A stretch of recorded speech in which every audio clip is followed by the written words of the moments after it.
So welcome to this very special event. This is, I want to first of all welcome Nancy Hopkins back to Cold Spring Harbor. She's been here many times.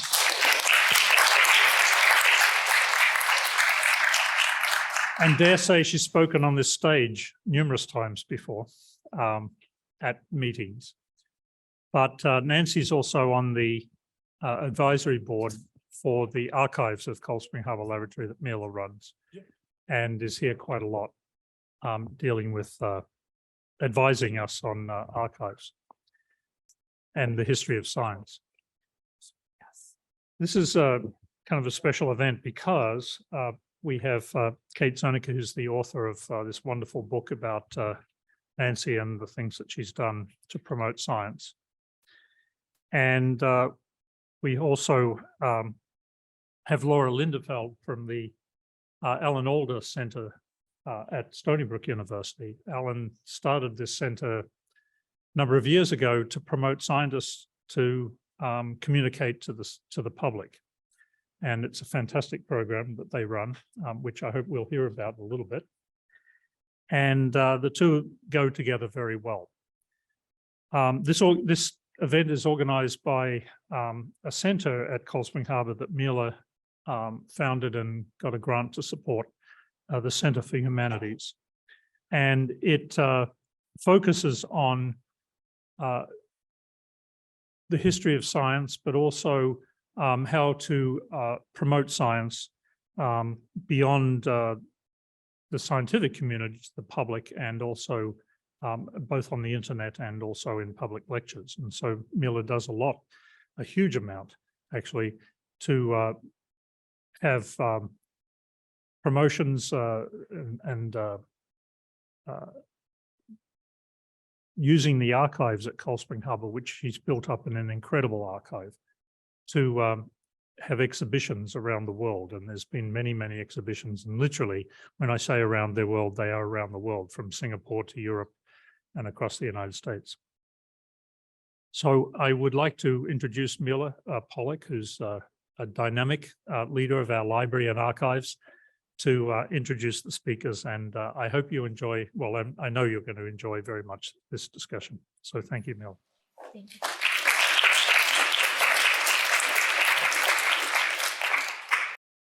Hello, everybody. Oh, I'm so delighted to see so many people, so many faces that I can recognize. And I'm also pleased to see new faces of our community. And I'm sure that you all will be enjoying very, very much our event, to meet Kate and Laura, and to see Nancy again and Hannah. But very quickly, I want to give you a bio sketch of each of our participants. Kate Zernike is a national correspondent for the New York Times and the 2002 Pulitzer Prize winner. She was previously a reporter for the Boston Globe, where she broke the story of MIT's admission that it had discriminated against women on its faculty. Her book, The Exceptions, is based on this story. She is a graduate from Trinity College at the University of Toronto, and the graduate from School of Journalism at Columbia University. Laura Lindenfeld, she's the executive director of the Alda Center and dean of the School of Communication and Journalism at Stony Brook University. She holds a Ph.D. in cultural studies from the University of California, Davis. Nancy Hopkins, I almost want to say our Nancy Hopkins, but I'm sure MIT would not allow me to say so. But Nancy is an MGen Professor Emerita of Biology at MIT. She has made seminal discoveries in the fields of gene regulation, cancer-causing viruses, and vertebrate development. Not only is Nancy a brilliant biologist, she is also a pioneer in advancing the role of women in science, and we will be talking about this today. Among her many honors and awards, Nancy is a member of National Academy of Sciences, the National Academy of Medicine, and the American Academy of Arts and Sciences. I am pleased to report that Nancy is a CSHL alumnus. She was a student at the 1971 Animal Cell Culture course. She was a postdoc with Jim Watson, who's here today, and split her time between Cold Spring Harbor Laboratory and Harvard at that time. Nancy, as Bruce said, she serves as a trustee at Cold Spring Harbor Laboratories Archives Advisory Board, and brings many ideas and support greatly the history of science at Cold Spring Harbor Laboratory. Hannah Meyer is an assistant professor here at CSHL. She received her Ph.D. at the University of Cambridge. After graduation, Hannah started her independent research group at CSHL in 2019. She was our fellow, and she's promoted now to the assistant professor. She will join the panel as a commentator. And let me tell you about the program. So we will have the discussion. Laura will discuss with Kate the book, and then we will have Nancy and Hannah join Laura and Kate for further Q&A discussions. And I'm sure that every part will be something special. And the floor is to you guys. I am so thrilled to be here with all of you here at Cold Spring Harbor Lab. Kate, I haven't met you till now, so you don't know that I'm an avid reader. I devour books. And when I picked your book up, it took me a while because it's a book that's emotionally moving and content rich. And I have to say the science is beautifully described. But what I want to ask you is, what drove you to write this book, and then in the way that you wrote it? So first of all, I'm so happy to be here. In the book, Cold Spring Harbor, and specifically Bungtown Road, is kind of the symbol for Nancy of the very best kind of science, what Nancy calls real science as opposed to professional science. So it's real science is the thrill of the discovery, and professional science is all the sort of, getting grants and getting graduate students, all the sort of not so much fun stuff. But so this is a very special place to her, and it's a very special place in the book. So anyway, thank you for having me here. As Mila mentioned, I reported this story as a fairly young reporter at the Boston Globe. I got a tip from someone in the newsroom that there was something going on with discrimination in MIT, women in discrimination at MIT, and I was told to call this woman named Nancy Hopkins. This was in March of 1999. About 6 months earlier, I had started covering higher education for the Boston Globe. And at the time, my father, who was a physicist, said to me, you ought to look into the work that this woman named Millie Dresselhaus at MIT is doing to advance women in physics. And I was like, that's a terrible idea, because it just didn't seem that interesting. But of course, when I get this tip about Nancy, I call Nancy, and one of the first things I say to her is Millie Dresselhaus involved? Because I wanted to sound like I knew what I was talking about, but I didn't. Anyway, so Nancy told me, it was very interesting for several reasons. First, Nancy told me that that in fact, what was going to happen was MIT was actually going to acknowledge that it discriminated against women, and the president was going to acknowledge this, which was a very big deal, very unusual story. Then she said that this had all come about because the women in the School of Science had gathered data and stories to show how they were discriminated against, and made their case to MIT, and MIT was going to make this admission, which again struck me as I knew enough about MIT to know that this was a very MIT thing. I didn't know at the time that MIT's motto is mens et manus, which is mind and hand. And so but it really was, it's an example of mind and hand. They're really leaning into their science to prove their case. So they produced this report that became known as the MIT report. And in the report, they talked about how it was a different kind of discrimination than it was, and these women didn't recognize it as discrimination for many, many years. It took Nancy, she will tell you, 20 years. Because as they said, it didn't look like what they thought discrimination looked like. And for me, it didn't look like what I thought discrimination looked like. I thought discrimination was the door was closed, you can't get a job. I was starting out in my career, I felt very well supported. So I thought, okay, the playing field's pretty level. what they talked about was how it really matters, not just opening the door to women, but how you treat them over the course of their careers. And that over the course of their careers, maybe they were well treated as junior faculty members, but over the course of their careers, they suffer with fewer resources and just what they called marginalization. That was a really important lesson to me starting out my career. And I was really impressed by these women. They're obviously very impressive, all of them as scientists. But we were at MIT this week and I said, I think I probably didn't learn that lesson well enough. And so as I moved to the New York Times the year after, and I always remembered this story and thought it was what these women had done was really interesting. And I would see these other, movements come along and think, oh, well, are they doing, how does it measure up against what they did? So in 2018, two things were happening. One, Nancy was trying to figure out what to do with all of her papers from the time, which was, she had a shelf this wide, notebooks full of all these papers from her time, all the emails, all the reports, some angry memos back and forth about, her measuring her space and discovering she'd had this lab space. And I should point out that the other thing that when I visited Nancy in her lab at MIT, she told me the now sort of infamous story. But I said, well, how did this all start? She said, well, I needed more space for my fish tanks. And they told me I couldn't have more space. And I knew that the men had more space than I did. And I said, well, how did you know? And she said, I measured. I said, you measured? She said, yes, with a tape measure.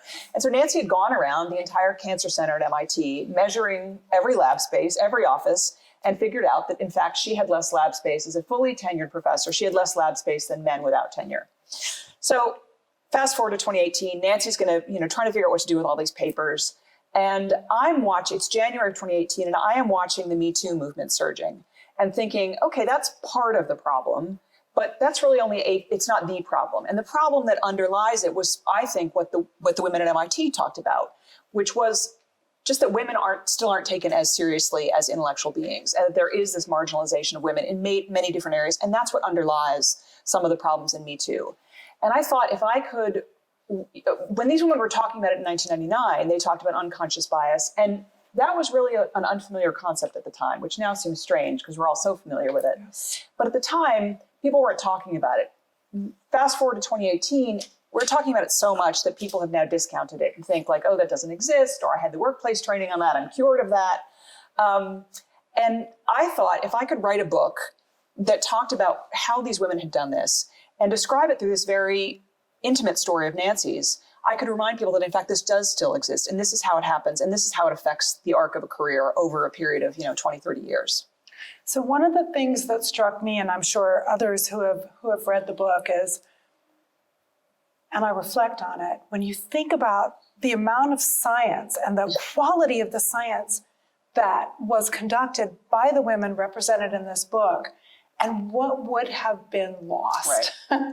And how much other science might have been lost. And I love how you weave these together. I would just like for you to talk about what was that process like for you of going through the science itself with your own familial background in science and telling the story of Nancy and the other super brave women? Yeah. First of all, it was very important to me and very important to the women that the book be about science, because they never wanted to be known as activists. Nancy, very famously, perhaps the most famous non-feminist in American history, Nancy really didn't want to be known. She wanted to be known for her science, which is understandable. We all wanted to be known for this field that we love. I thought that it was part of telling people why this story was so important. In the book, toward the end of the book, Bob Brown, who's now the president of Boston University and was, I believe, provost at MIT at the time, he has this great line where he says, we rely on science to solve our biggest challenges. Why would you want to shut out half the population to begin with? And I wanted to make that point, but I felt it was very important to show people exactly what the quality of their science, and also what, as you say, what's missing. What else could they have done? If Nancy didn't have to spend all this time measuring space, what else could she have done? So it was very important to me to get the science across. It was not necessarily easy. I'm confident it wasn't. Yeah. So, I'm just, Mark Potashny is here, but there was one moment, Mark really helped me through, in particular, one very early experiment that he and Nancy do in gene expression. And we were on the phone, and there was this very frustrating moment where I said, well, it's like this. And he went, no. I thought, okay. But then I got it. And he said, yes, which was it was very validating. But I think what I finally realized, or the way I could finally understand it, was really sort of almost, and Nancy and Mark will laugh at this, I'm sure, but it was almost like thinking of this DNA molecule as a character in the story. So once I could see the science as a story, that was the way I could relate it. And I think that's also how readers approach it. I really wanted readers to be able to get through the science. I don't know if you're familiar with the book, you probably are, Genius by James Glick. And I love that book. It's a biography of Richard Feynman. But I have to tell you, the physics equations, I just decided I was going to read over them because I couldn't get through them. And I thought, okay, I could either put the book down or I could finish. And it was a wonderful book and I loved it. But I didn't want that to happen. I didn't want people to get so thrown off that they couldn't follow it. And also, I want people to understand that science is thrilling, and that this is, to understand the passion these women brought to their jobs. And I think you achieved that. And that's part of why I read the book so slowly. So I made sure I understood it.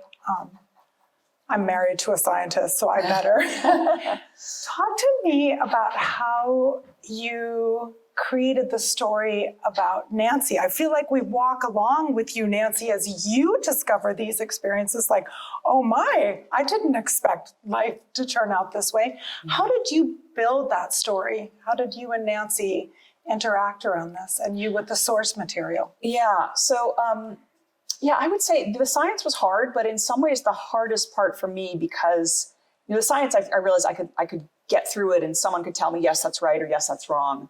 But the harder part, because it is so much in the past, was understanding Nancy's transformation and how she was willing to, go against her instincts to not be an activist and how, when the turning points were.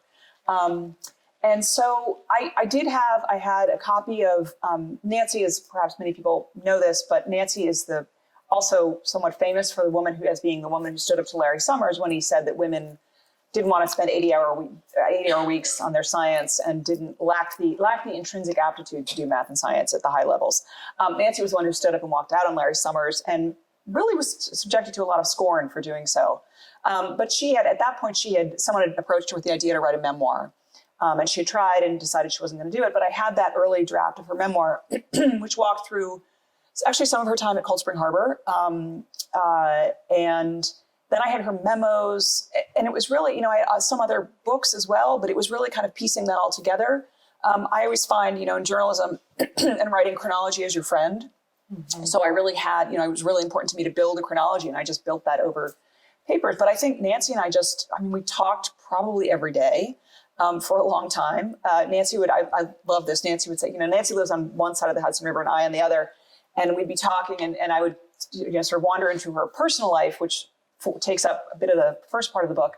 She goes, oh, here we go with that Sex and the City stuff again. It's just like, maybe, back. And so yeah, we did talk a lot. And I think, but what was really actually fun for me was that toward the end, when there were all these memos and she had chronologies, because Jim Watson said to her at one point, you have to write all of this down. And so there's actually a point where Nancy types into a Word document, I have always done, Jim Watson told me to keep a diary of what I've done. I've always done what Jim Watson told me to do. So from now on, I will keep a diary. And then it's like everything that happened in these disputes over space and later of our course that's taken away from her in this diary.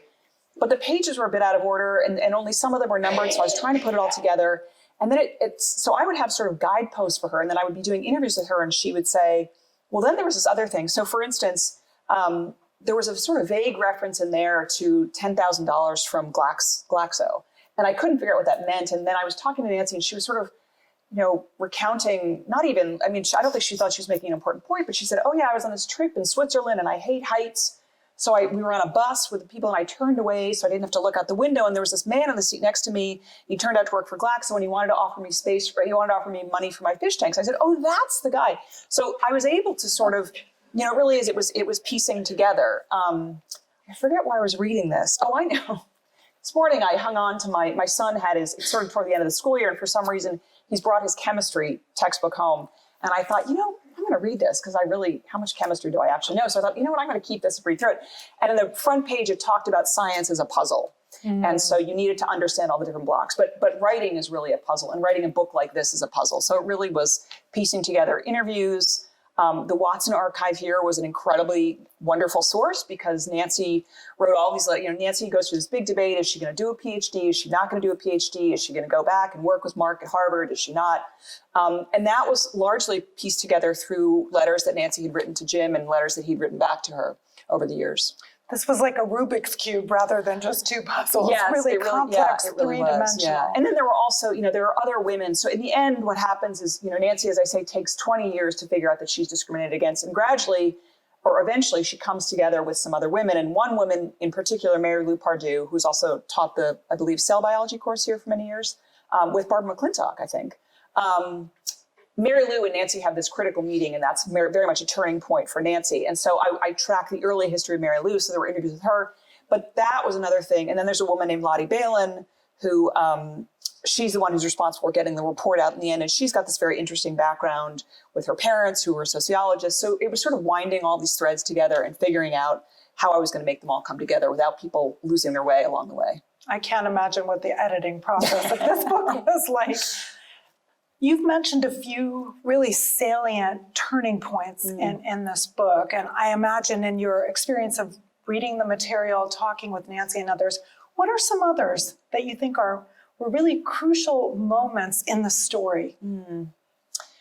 I think, so the earliest crucial moment, I think, is when, Nancy, on Jim's advice, the book starts with Nancy in a biology lecture taught by Jim in 1963, and she's a freshman, she's a 19-year-old junior at Radcliffe, and she's struggling to figure out what she's going to do with her life, and she doesn't really know. She wants to do something that's going to alleviate human suffering, but beyond that, she doesn't have much of an idea. And she goes to this 1-hour lecture, and she falls completely in love with the potential and the study of DNA. And so then she goes to the Watson lab at the biological laboratories at Harvard, asks to work there. She works there. She really just becomes entranced with this work. Jim encourages her to go to graduate school, and Nancy's thinking, I have to get married and have kids. I don't have time for graduate school, but she goes to Yale and then drops out. And to me, her dropping out of graduate school, I think, is actually a very important moment because it shows really that she really was about the science. She dropped out because she wanted to go back and do this experiment that was really preoccupying her and preoccupying Mark at Harvard. She wanted to be part of that. In the end, she gets her PhD from Harvard after that. But that's an early turning point. Then, of course, the breakup of her first marriage is a turning point because she actually gets to the point where she accepts a job from MIT, then is worried about the use of viruses in the lab and whether this is going to affect her ability to get pregnant. So she says she's not going to take the job. Her husband leaves. She very quickly pivots to take the job. That's a key turning point. At MIT, she's working on the 5th floor of the Cancer Center, the new Cancer Center that's started by Salvador Luria, again, with a rich history here at CSHL. And the 5th floor is incredibly competitive, and Nancy starts to have problems, and she thinks maybe it's just that the 5th floor is competitive. So she moves to the 3rd floor, another turning point. The 3rd floor just means that she goes from competition within the Cancer Center to competition within the world of cancer research in general. She discovers that someone outside is taking credit for one of her big discoveries. So that's when she realizes, okay, it's not the 5th floor. Maybe it's cancer. Maybe I should change fields. So she decides to change fields, and she goes and she takes a sabbatical in Germany with Janne Nusslein. And that's when she decides to study developmental biology and zebrafish. So that's a real turning point. And that's when Nancy, of course, needs, she throws herself into fish the same way she threw herself into biology back in 1963. It's now about 1991. And that's when she discovers she has these space problems. So that's one turning point in the space problems. And then she has so many problems with the space that she goes to see a lawyer. The lawyer kind of gets her to the point where she's going to work with an MIT to solve her problems. She does solve her problems with an MIT for a time. And then this new problem comes up, which is that she's developed a course. She's teaching with a younger man, and suddenly she's out of the course, and she doesn't understand why, because her teaching ratings are very good. And she finds out that this man wants to teach the course with another man, and they're going to sell a textbook off of it and teaching videos. And as they tell her, they're going to make millions of dollars. So that's a big turning point. And at that point, she writes a letter to the president of MIT and says, dear sir, there's discrimination in the land, and I know you're going to do the right thing about it. And she shows the letter to a friend who says, do not send this letter. She then shows it to Mary Lou, who says, in fact, I want to sign this letter, much to Nancy's surprise. I want to sign this letter. I think we should go see the president. They then think, okay, you know what, why don't we survey the other women at MIT? But they think they can't possibly survey all the other women at MIT because there must be so many of them. So they go back to the biology department, they consult a third woman, Lisa Steiner, and they say, well, why don't we just start with the School of Science? So they get the course catalog down to see how many women are in the School of Science, and they take down all the names, and they realize there are 15 women with tenure in the School of Science and 197 men. So big discrepancy, but it doesn't take long for them to survey all these women, and all the women save one. They actually bring in 2 women from engineering who have cross appointments, and all the women save one end up signing this letter to the Dean of Science, and they request this committee to look into the issue of men and women at MIT. I'm back on that adrenaline ride. I had to put the book down and walk away. And if you haven't read it, just the image of Nancy, who's about to join us up on the stage with Hannah, carrying fish on a plane from Germany. Yes. I just get goosebumps. So thank you. I can ask you questions all evening. Why don't we have the 2 of you come join us as well? Do you have chairs, I hope? Thrones.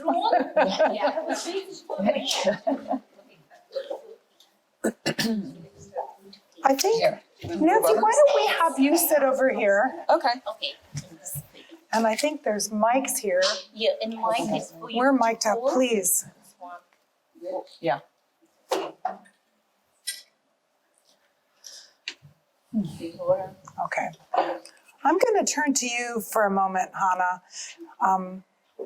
I'd love your reflections on what you heard and read, and just from your perspective, where you're at in your career. A few moments before we launch into Q&A, and probably a few comments from Nancy if you're interested as well. But let's start with you. Okay, thanks. First, it's super nice that I get to join this discussion, actually meet Nancy and discuss these important topics, because I think they're still very important topics. And I wish we could say, since this report came out, we're sort of past it, and clearly you realized that wasn't the case when you picked up the book. And so, as you can tell from my accent, I'm not from around here. I've had my undergraduate, Ph.D., and now my faculty position in 3 different countries, many different institutions. And I think it's still not perfect, and probably even far from perfect. And I think while we try and figure out how we can sort of make it perfect, I think, or make it at the moment equitable for men and women, I think there's other things that we can think about of making the situation as it is now, like improving it in small steps. I think there's so many different levels where changes could happen. Lots of structural changes, but also just perceived changes. I don't think I've ever talked to any woman scientist who didn't have an anecdote about something really not feeling right. And one example, I was invited to a seminar in Germany last year, and I happened to overhear a conversation where one of the leading scientists said, so is this girl going to come today and present? And I was like, yes, I'm the girl, thank you. And, we've addressed these problems of don't drop a woman's title, address them properly. But I think as long as these conversations in the back happen where you're the girl, there's so many different levels. And it's not just, do we have enough space? And I feel that might also still not be equitable everywhere. And many problems are probably transparency. Can we even figure out if it's equitable if we can't measure it or have the dedication to go and measure the lab spaces everywhere? And then the last thing I think I want to say before we maybe do the discussion is, how much mental space it takes to do these? So it's not just the science that might be lost because you have to go and measure lab space or you didn't have the right equipment, but having to think about it and like decisions or things that you perceive, wondering is this me or is there really something happening or how could I change it? I think these are a huge burden. And this is not just men, women. I think it's, whatever anybody identifies with, what their identified gender is, their ethnicity, all of these things. I think everybody comes with their own sort of their personal story, and we can't assume that everybody knows how to maneuver all of these situations. And if there's no structure in place and transparency that makes everything accessible for everyone, I think we're far away from it being equitable. Wonderful insights. Nancy, do you have a few thoughts before we launch into, into Q&A? Thank you. Thank you. Few questions. Two things I'd say. One is, I think Kate did an amazing job, which is pretty scary. I mean, I just gave her all my papers and said, good luck. I can't believe I did it. Thank you for not totally embarrassing me. I think she did a brilliant job, actually. And the thing that really amazed me when I read the book is, at the time, these things just really were very difficult to go through and to live through. But when you read it in the context of the times in which they took place and the culture of those times, you almost realize this was all should have been predictable. You understand these weren't bad people, these weren't terrible things. These were what we all believed. It was the culture we lived in. I think one of the things that I always think about was being told and accepting that I couldn't teach an important undergraduate class in my department because MIT undergraduates would not be able to believe scientific information spoken by a woman.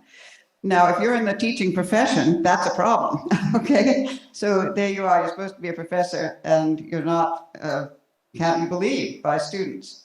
And I accepted that. I was so grateful to the chairman of the department for being perceptive enough to understand this and not put me in a difficult situation where I would be embarrassed or it would be difficult. And so you're young, you go into the thing, you're very enthusiastic, you find the world is a certain way, and you just want to fit into that world and get on with it, So you see these things, but you don't realize that they actually matter as much as they end up doing. And I think the way Kate put all of it into context makes you see that, we're all just products of the culture in which we live, the times that we believe the things that everybody believes. And as the women do and the men do. And that's where I was stuck. I was a little slower than a lot of people in figuring it out. I have to admit, it took me 20 years. Okay, the feminist route, I was fleeing from those people. What are they complaining about? I thought I was a highly privileged person in a very remarkable way. To be a scientist is a privilege. To be where I was, a scientist working with Mark on this unbelievable problem being mentored by Jim Watson. I mean, what am I complaining about? Well, there's nothing to complain about. I thought I was a person of privilege. So it took a very long time to figure it out. But anyway, I finally did. So then comes the question that I hope we'll get to today. And when I look at the book, I see history. I see this took place a long time ago, and things are so much better. I want to just point out that whereas there were no women on the faculty when I was young, I never saw one professor. I guess there was one by the time I finished my college, but at Harvard. But today, MIT, the president of MIT, the provost of MIT, the chancellor of MIT, the head of the corporation, the dean of science are all women. And half the department chairs in the School of Engineering are women. So that was something we didn't expect to see any of those things in my lifetime. And there they are. So that the world really does change. And yet, in these events that we've been doing, some together, which has been fascinating to hear from younger people, I keep hearing this, and I heard it today from Winship, and I heard it today a little bit from Hannah, is, well, I guess nothing's changed. Okay, that's not true, but right. There is a certain truth to it. So I think it'd be very interesting to hear what people have to say about that. Yeah. What a brilliant lead-in to Q&A. So this is your chance. What do you want to ask either the panelists or an individual up here? Mila, would you like to have people come to the mics, or shall we hand the mics around? It will be easier if we can bring the mic. But I invite you to address your question specifically to a panelist, whoever you feel to address, or Laura, as a moderator, will bring your question to the right person she can think. But please leave the hand, give you a mic. So Nancy, I can probably start with the one. I just want to ask you, so when, you can see, and Kate, you can take the book and say, oh, well, it was such a long time ago. So one thing, Nancy, why you agreed to cooperate with Kate on this book? Because it was such a long time ago. Why would I cooperate with Yeah, well, no, why did you think when Kate approached you that it probably will be good to have this book. It's number one. And number two, you always say that, oh, I'm retired now. No, I'm retired, I'm not. But you are still with people and you hear so many stories. So share with us, like some of them. Why did I agree to do it? Well, actually, because the other women that I worked with at MIT, whom became my very, very close friends, they wanted to participate, and I loved being with them, so it was an opportunity. And I had tremendous confidence in Kate. I mean, she broke the story in the MIT report 1999, so 24 years ago. And I had seen her over the years a couple of times. I knew she was, sort of top of the line writer. If you were ever going to tell a story, this was the person to do it. So it was an incredible opportunity to have somebody try to explain to people what that experience was like. Because I think, had I not lived through it, I don't think I ever would have understood it. So I thought, well, it's a chance for somebody who could do it. So that was the reason for that. As for the kinds of stories, well, okay, so I was telling me that very funny story. So remember Larry Summers? Maybe try to forget it, but you can't really forget about it. So there was this belief, that girls can't do math. So recently I happened to find out about a young woman who's just been hired at MIT onto the math faculty. And so I was reading about her, an interview with her, and she, I don't know how many people know what the IMO is. Do you know what the IMO is? It's the International Math Olympiad. So it's a test for the most brilliant math students in the world at the high school level. And this young woman is the only person ever to get a perfect score on the IMO. So, I mean, that's, I don't know, that's off the chart on the off the chart math ability. Okay. So anyway, they were interviewing her and they asked her about, what's it like to be a woman in math. She said, well, I don't know, where I grew up, which was Eastern Germany, people thought women could do math. You come to the United States, people don't think women can do math. I don't know what that's about. But anyway, she's married. She's 30 years old. She's married. She has 2 young children, and she's on the faculty at MIT. And her little girl, who's age 3, was playing with a truck, a backhoe truck, and the truck was broken. So the mother takes a little doll and gives to the girl and says, "Here, this doll can help you fix the backhoe." And the little girl looks at the doll and says, it's a girl doll. And she says, "Girls don't fix backhoes." And the mother says, "What do you mean girls don't fix? Where did you learn that?" And the mother is completely shocked. Well, how does a child 3 years old already know that girls don't fix backhoe trucks? And, I guess this young girl may think that women can be mathematicians, but she doesn't think they can fix backhoes. Anyway, so she said, it's a cultural phenomenon in East Germany, and these studies were actually done. In East Germany, girls do math. In West Germany, they didn't, and these studies were done. And so, we know these things are huge cultural impacts that we have. But yes, so these stories continue. But still in all, I think that nobody would say that MIT undergraduates can't believe scientific information spoken by a woman. I think that's behind us. It might be behind us, but I wonder if it's still true that people take information less seriously from a woman. That's what I fear. I don't know. Yeah. Has anybody noticed that? Oh, yeah. I have a question to Kate. You mentioned when you were talking about the process of writing this book and how you had to decipher the science. And there's some really, there are now, and you mentioned Genius, which is a fantastic book, and Walter Isaacson's book about Jennifer Doudna is also great, and Jim's book about science is really fantastic about the scientific process. Do you plan to write more books about science? I would love to. Because, you had the hook of what Nancy did at MIT, and that's the story behind it. Yeah. But you got the science in there. So are you planning to do that more? I would love to, because I think science, I think this is part of this anti-intellectual trend in the country. People are afraid of science. They think they're not going to understand it, so they reject it. And, those experts can. I think it's really. We saw. Just take COVID, of course. I think it's really important. I don't yet have the story that I want to do. There are strands of things that interest me, but I haven't yet decided on what exactly the next story would do. But I think it's really important to make it accessible to people. I'm with you on that question. Yeah, exactly. Back here, I see a hand up.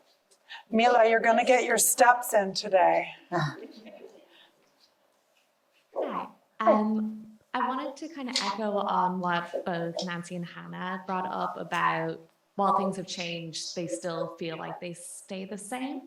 As a trainee, when like your entire career is very much determined by like the people who do have power over you, but those are the same people who still discriminate based on space, still don't give women enough space, and don't take you as seriously. I was wondering kind of what would your advice be to someone who's looking at their career in science and where to go next and facing those issues that are still here today? Like, how can that person like try to tackle those when it feels like nearly impossible? Thank you. Well, All three of you could field this one. I mean, I think I read something recently that Shirley Tillman has said, and I agree with it. When you're young, focus on the science as much as you can for as long as you can. You don't have to fix the world. It's up to my generation, the ones ahead of you, to be fixing the world, okay? And I would, as long as it's humanly possible to do that, I would do that. And so I think this is what, when I think back, I saw these things that were different between men. I just didn't think they mattered. And I think as long as you keep doing the science and put it first, we see hugely successful women scientists. They are succeeding. It is hard and so forth. But there are some things that I think really are a problem, and they have to be solved. And I would say if you have such a problem, I would get together with other people. So what saved me from, frankly, it would have been to do this alone, you couldn't do alone. The MIT story is a story of a lot of people who got together, particularly this tenured women faculty. We became a bonded group. We acted as a group. And nobody, it's hard to interpret one person's problem, but if all but one of the tenured women you have in your institution tell you there's a problem, you've got a problem. And pretty much everybody can hear it. So I think, and then working with MIT, it was really important, but it's not an easy thing to do. The individual problem is still really hard to solve. So stay on the science as long as possible. Yeah, I would say I want to hear from Hannah because she's a scientist and I'm not. But I have been doing a lot of these events, and so I've been thinking about this a lot. And the other day we did an event at MIT, and Lee Royden, who's a geophysicist there, was talking about the importance of you have to think locally, right? So the change, I think you mentioned this too. The change is really small. It's not. We always think there has to be some big initiative for women in science, and those can help. Obviously, some of them came out of the MIT work, but it really is changing our perceptions. And how we think about people, how we talk about women. So for instance, some of the work that I'm very interested in, this is again, Shirley Tillman, who pointed me to it. There's a woman named Sarah Jane Leslie at Princeton, and she works with a guy named Andre Simpian, who's I think at NYU. But they've looked at the language we use around science and particularly around the word genius. And men and women alike are more likely to use the word genius when they're talking about men. And they also are more likely, both men and women tend to think that science requires a certain level of raw brilliance or genius. And that's particularly true for theoretical physics and pure math. So the effect is that women say, oh, well, I'm not a genius, I can't do that. When you change the language and say, no, this requires hard work, then women think, oh, I can do that because I'm a hard worker. So I think that's part of it. I've been saying this, but I don't want people to then say, oh, well, okay, we just have to start calling women geniuses. That's part of it. But the other part is that we have to think maybe science doesn't require genius. Maybe science is actually a collaborative effort, and we should focus on that as well. I would say, just from my own experience, it is really hard because there are a lot of things that you can do in your young career, in your early career. And I feel bad telling people these things because I feel like I'm saying to women, well, you have to change, even though this problem is not something that you created. So for instance, I once went to there's these events called Ready to Run for women who want to run for political office. And there's this lovely woman named Christine Yonke, who unfortunately died prematurely, but she used to give she has written a book called The Well-Spoken Woman, and she would give these presentations. And she would talk about how you're supposed to sit and how you're supposed to look at the camera and all these things. One tip that she gave me that I thought was so great, she said, at the end of your sentence, imagine to yourself that the end of the sentence is damn it. So here's my research, damn it. It's not, here's my research. And I hate that I'm falling into that, oh, women can't speak that way. But I do think that's, I think those are some of the realities we're dealing with. But I would also say, you want to be taken seriously, take yourself seriously. So I don't think that means complaining at every step of the way when you see a problem. But from my own experience, I think I would speak up. I would have spoken up a little earlier at different points about, well, I would like a raise now because, you have to think, well, that's what the men are doing. And some of, I think, what Lee Royden was talking about when she said think locally is just the need to do the little thought experiment. Would I do this if I were a man? Would a man act the same way? Would I watch a man in the same way? You know, just kind of reverse the tables and try to help people around you reverse that thinking as well. What do you think? Yeah, both of these were great. I think especially like the last thing that you said, like doing these thought experiments, but also the ability to be quite self-reflective and know about yourself, what you can do. And you know what I know your work as well, and I know like what you're training on, and I know what you know really well, but you also sort of really need to know this and be able to say, this is the science, I'm really good at this, and find the courage to stand up for this in the right environments. And then when you look for a job, as I said before, like I've been in different countries, different institutions. I did say, you know, that there is still problems, but I think it's nuanced, and there's like maybe different issues at different places, and you need to know what you're on what level you're comfortable with. Do you want to be the person that's like the only female faculty member at a place? Do you think you'd be like, yes, I'll go for this? Or do you think I can fight a different battle maybe, and I can, while like I want to focus on my science, and how much can I do on the side, or do I want to do on the side? And the other thing that came through, and what Nancy's also been saying, like you had like 16 of you that did this. And I think generally you need allies. You need allies with your other female faculty. And this is something that works really well here. We have like meetups with the female faculty. You really feel like there's a strong bond here, but you also want allies on other levels, and not just females that see that there might be issues or help address them. And when you interview, really make sure that you get a feel for the place and see what you can find, what you feel comfortable with. Please. Yeah, so Winship, but Nancy mentioned that I got very depressed by your book. I'm so sorry. And the reason I got depressed is because the challenge is still there, which is, and the way I see it is that women are held back by 1,000 slights. And the analogy I'd like to give is if you invest in mutual funds and you have a 1% fee or a 2% annual fee over the time of a career, there's a huge difference between the results. And I think that that's still a problem. And I don't know the solution, because men and women, I'm sorry, are different. And it's a very difficult issue of how to not have those little slides that just hold one group behind the other.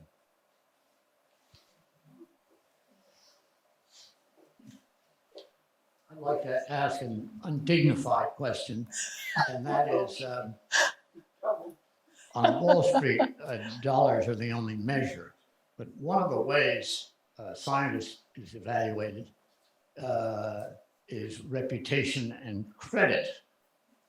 And one thing that it seems to me has changed markedly is the way people look at terrific scientific achievements or papers, which the primest example is the student of Zanville Cohn's, who got the only ever posthumously awarded Nobel Prize in science anyway, for discovering the macrophage, which is not a small item. And if that had happened instead of in the 21st century, if that had happened in the 1970s, nobody would have ever heard of that student. Zanville Cohn would have taken all the credit, and the guy's name might not have been on the paper. I don't know what he did, but I think the conventions of publication and the internet have changed the way credit is allocated, and at least the scientific community is much more aware that it's a collective enterprise, whether the PI wants it to be collective or not. Well, there is a paper I was just asked about by comment on it yesterday by Science Magazine about how they've done these measures recently again, and they find that there aren't these huge discrepancies that have been reported. I don't know if you noticed this paper, and I couldn't read it fast enough to comment on it, and I wasn't sure it was right, so I couldn't comment on it. But one thing I think is, this is something the president of MIT said to me when we were doing, I ended up working with MIT to solve these problems. And he said, Nancy, and he worried very much about this problem. He was a remarkable man, Charles Vest, and he wanted to solve these things. And he said, anything I can measure, I can fix, and I will. But unconscious bias, marginalization, I don't know how to fix. And of course, the psychologists who study this say it can't be fixed. The only way you can fix it is to change the world, and when people see a different world, they'll believe that that's the way the world is. So you change the world, and people say, oh, you mean it wasn't always like this? But to change those underlying beliefs, which lead us to think that salary is fair, because after all, that person really isn't quite as good, are they? You know, that kind of thing. Really, it's very difficult.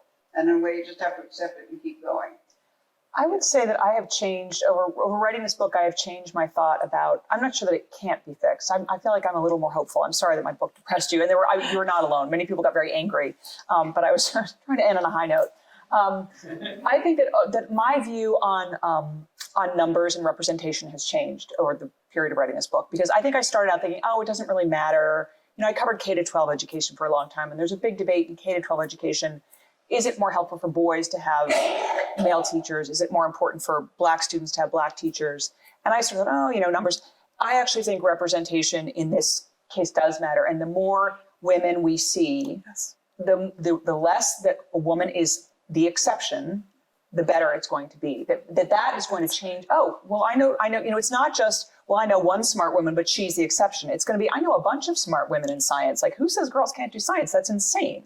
And I will say things have changed. I mean, I initially, as I said, I wanted to end the book on a high note. And initially, the last chapter was actually what I refer to the l'affaire Larry Summers. But I decided not to end on Larry Summers because it was kind of a downer. Because if you looked at the press reaction, and you know, this is my profession, the way we reacted and the way intellectual, smart people reacted, everybody was defending Larry Summers. Very few people came out to defend Nancy. They all said, oh, let him, you know, this is academic freedom. He's just raising an idea, but like every idea he was raising was disproven. The numbers just weren't there. The data just wasn't there. So I do think that the more, you know, someone else said, Andrea Ghez, who won the Nobel Prize for Physics a few years back, she said, you no longer, and the word kept coming up, exceptional. She said, it's no longer exceptional to see a woman or a man picking up his child from a daycare center. When this all started at MIT, there was no daycare center at MIT. So I think the more we can change the numbers, the more we can change, it's almost the landscape, I think that does help. Yeah, maybe I fully agree with you. And I think to make that work, we just need to have structures in place that can make it work. And those must be structures. And I actually spoke to Charlotte today, who's an expert on all of these questions, really. And she would be my go-to person for any of this, really. And, you know, like, it's not enough to have these structures in place where, for instance, you know, or like you can ask for something and something might happen. But maybe you didn't grow up knowing that you actually realize this happens, or maybe you have no academic background and you don't know there's these opportunities there. So I think opportunities are only there for everybody if everybody knows about them. So if we have structures that lay them out and everybody is aware of what can help and how you can get there, then I think we can also like increase numbers, and not numbers for numbers' sake. Like, you want to come here because you convince people by your science and you want to be hired as a scientist, and then you know that there's the right structure here. You can be a good scientist, and whatever else is important to your life. So I think some of the most important practices are around hiring. So, for instance, the sort of famous story around MIT and the School of Engineering, very male environment. There was a dean there, Tom McNanty, who just said, don't stop doing that thing where you say, oh, we did a nationwide search. We tried to find women, we just couldn't. But we found the perfect guy and we have to hire him. Otherwise he's going to go to Harvard. Like, don't do that to me anymore. You know, if you have a pool, it doesn't include women, doesn't include people of color, go back, do it again, find me people. Lee Royden, again, was talking at this panel at MIT about something they've done just as a result of COVID that seems to have helped, which is they're now doing, instead of having this long, drawn-out interview process, what they're doing is having quick, I think it's 30-minute Zoom interviews, that's as the first interview. And any person of color who applies, they're going to interview. I think any woman who applies, they're going to interview. But what this has allowed them to do is, there would be, for instance, in the pool, there would be some guy who everyone said was amazing, and they were determined to hire him.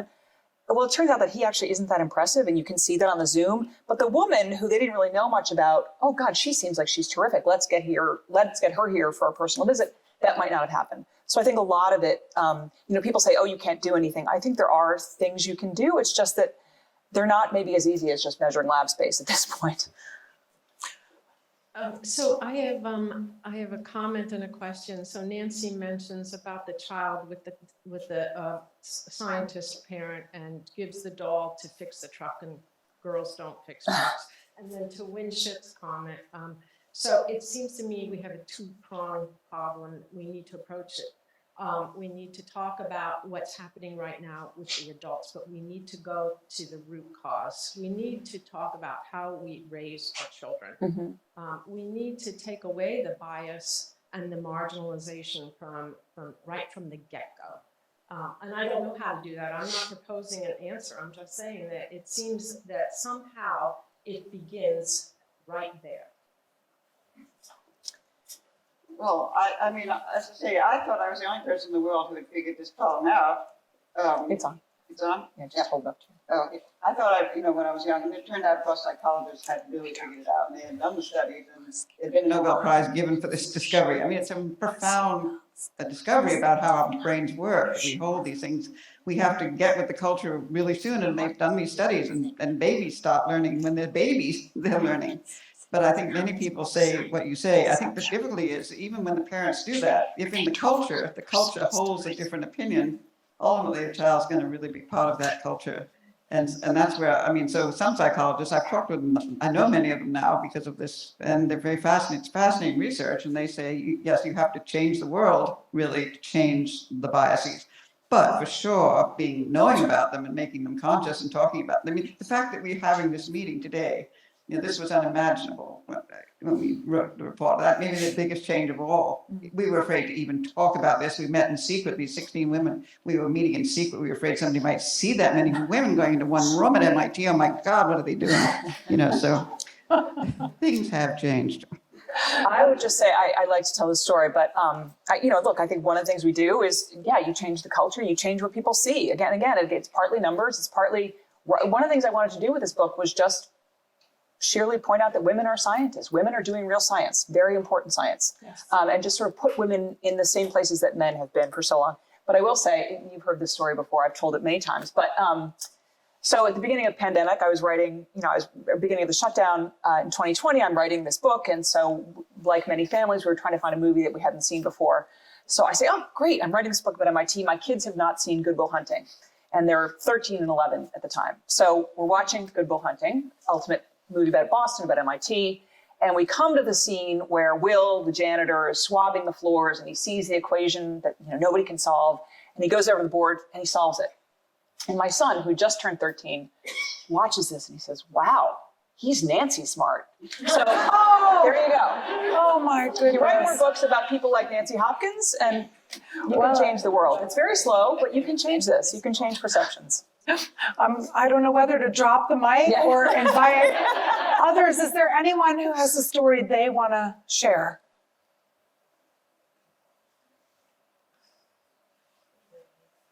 Let me just say, I think, you with your tape measure using meticulous approaches inch by inch to document, and then the power of journalistic storytelling to get this out, this makes a difference. And I love, as the director of the Alda Center, dean of a School of Communication and Journalism, that we have journalism and science here together, telling powerful stories, engaging people.